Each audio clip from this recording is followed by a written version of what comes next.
दोस्तों अगर आप यूपी ट्रिपल एससी का ओटीआर का फॉर्म फिल करना चाहते हैं तो इस वीडियो में आपको पूरा कंप्लीट प्रोसेस बताऊंगा कि आप यूपी ट्रिपल एससी का ओटीआर कैसे कर सकते हैं। ठीक है, तो यहाँ पे दोस्तों ओटीआर को करने के लिए सबसे पहले आपको इस वेबसाइट पे आ जाना है uptripplesc.gov.in। ठीक है, इस वेबसाइट पे आएंगे तो होम पेज कुछ इस प्रकार से रहेगा। तो यहाँ पे क्या करना है, ऑनलाइन फॉर्म सबमिशन में हमें आना है। ठीक है, आप मोबाइल फोन और कंप्यूटर दोनों पे कर सकते हैं, बिल्कुल सेम प्रोसेस होने वाला है। ठीक है, तो हमें क्या करना है, यहाँ पे वन टाइम रजिस्ट्रेशन ओटीआर पे क्लिक करना है। देन यहाँ पे सबसे पहले 2025 रजिस्ट्रेशन नंबर, मतलब यहाँ पे पेट 2025 का रजिस्ट्रेशन नंबर आपके पास है। तो अगर आपके पास में है तो यहाँ पे यस करना है। ठीक है, जैसे यस करेंगे यहाँ पे पेट का रजिस्ट्रेशन नंबर पूछेगा। ठीक है, रजिस्ट्रेशन नंबर डाल के गेट ओटीपी पे क्लिक करेंगे तो पेट की जो पूरी डिटेल है यहाँ पे आ जाएगी। आपको ज्यादा डिटेल भरने की जरूरत नहीं है। ठीक है, लेकिन यहाँ पे जो है मेरे पास पेट का रजिस्ट्रेशन नंबर नहीं है तो हम यहाँ पे नो करेंगे। नो करते ही यहाँ पे पूरा जो है फॉर्म हमारे सामने आ जाता है। ठीक है, तो सबसे पहले क्या करना है, यहाँ पे verify your email and mobile number. तो यहाँ पे सबसे पहले मोबाइल नंबर और ईमेल आईडी को हमें वेरीफाई करना है। तो सबसे पहले यहाँ पे मोबाइल नंबर डालना है। देन यहाँ पे click here to verify mobile पे क्लिक करना है।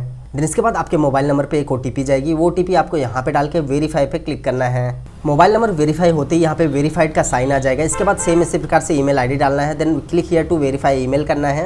देन ईमेल पे जो ओटीपी जाएगा वो डाल के यहाँ पे वेरीफाई कर लेना है। देन इसके बाद हम यहाँ पे आ जाते हैं कैंडिडेट पर्सनल डिटेल में। ठीक है, तो यहाँ पे जो हमें डिटेल डालनी है वो आपके हाई स्कूल के मार्कशीट के हिसाब से डालनी है। तो सबसे पहले यहाँ पे आपको अपना नाम डालना है। देन इसके बाद दोबारा से सेम नाम यहाँ पे आपको डाल के कंफर्म करना है। देन यहाँ पे आपको अपनी डेट ऑफ बर्थ चूज करनी है। इसके बाद यहाँ पे जेंडर बताना है, मेल है फीमेल है। ठीक है, देन यहाँ पे आपको अपने पिताजी का नाम डालना है। पिताजी का नाम डालने के बाद यहाँ पे मदर का नाम डालना है। देन इसके बाद यहाँ पे आपको अपना स्टेट चूज करना है, कौन से स्टेट से आप आते हैं। ठीक है, जैसे मैं यहाँ पे यूपी चूज करता हूँ।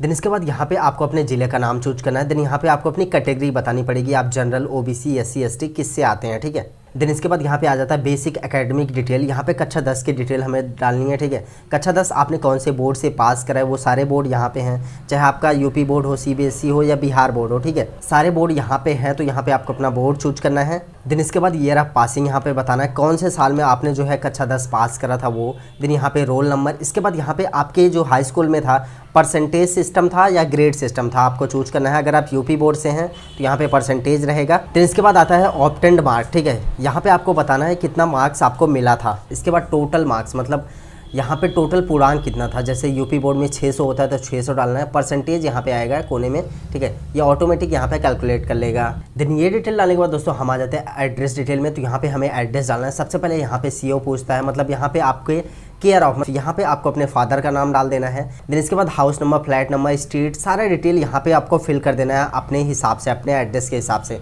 देन इसके बाद अगर आपका पर्सनल एड्रेस और कोरोस्पोंडेंस एड्रेस, मतलब मेलिंग एड्रेस, दोनों सेम है तो यहाँ पे सेम एज परमानेंट पे क्लिक करना है। तो जो एड्रेस आपने यहाँ पे फिल करा होगा वो ऑटोमेटिक यहाँ पे आ जाएगा। ठीक है, एड्रेस डालने के बाद दोस्तों यहाँ पे आ जाता है एडिशनल डॉक्यूमेंट। ठीक है, आप चाहें तो कोई एडिशनल डॉक्यूमेंट भी दे सकते हैं, जैसे पैन कार्ड, ड्राइविंग लाइसेंस या वोटर आईडी कार्ड। ठीक है, इनमें से कोई एक चूज करके आप यहाँ पे उसका नंबर डाल सकते हैं। ये कंपलसरी नहीं है, ऑप्शनल है, आप चाहें तो डालें या छोड़ दें, कोई भी प्रॉब्लम नहीं होगी। ठीक है, मैं अभी इसको छोड़ देता हूँ। इसके बाद यहाँ पे आपको अपनी फोटो जो है अपलोड करनी है। ठीक है, इसके बाद यहाँ पे सेम इसी प्रकार से सिग्नेचर अपलोड करनी है, लेकिन सिग्नेचर जो है कुछ इस प्रकार से आपको करना है। ऊपर जो है इंग्लिश में करना है, नीचे हिंदी में लिखना है। ठीक है, एक ही में ही दोनों सिग्नेचर आपको करना है, हिंदी इंग्लिश दोनों, वही यहाँ पे अपलोड करना। चलिए मैं फोटो और सिग्नेचर अपलोड कर लेता हूँ। तो फोटो और सिग्नेचर हमारा यहाँ पे अपलोड हो चुका है। इसके बाद हमें यहाँ पे नीचे आना है डिक्लेरेशन में।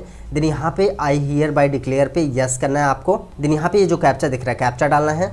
कैप्चा डालने के बाद यहाँ पे आपको सबमिट पे क्लिक करना है। जैसे आप सबमिट पे क्लिक करेंगे यहाँ पे प्लीज कंफर्म फॉर रजिस्ट्रेशन, इसको ओके करना है। तो जैसे दोस्तों आप सबमिट करेंगे यहाँ पे आपका रजिस्ट्रेशन सक्सेसफुली हो जाता है। यहाँ पे आपका ओटीआर नंबर जो है आ जाएगा। ठीक है, तो यहाँ नीचे आके आप अपना जो है ओटीआर फॉर्म प्रिंट कर सकते हैं, फिर इसका स्लिप भी प्रिंट कर सकते हैं। तो इस प्रकार से दोस्तों आप यूपी ट्रिपल एससी का ओटीआर बहुत आसान तरीके से कर सकते हैं। इस वीडियो में सिर्फ इतना ही। अगर आपको कहीं पे भी कोई कंफ्यूजन या डाउट हुआ है तो आप कमेंट के जरिए या फिर इंस्टाग्राम पे मैसेज करके पूछ सकते हैं।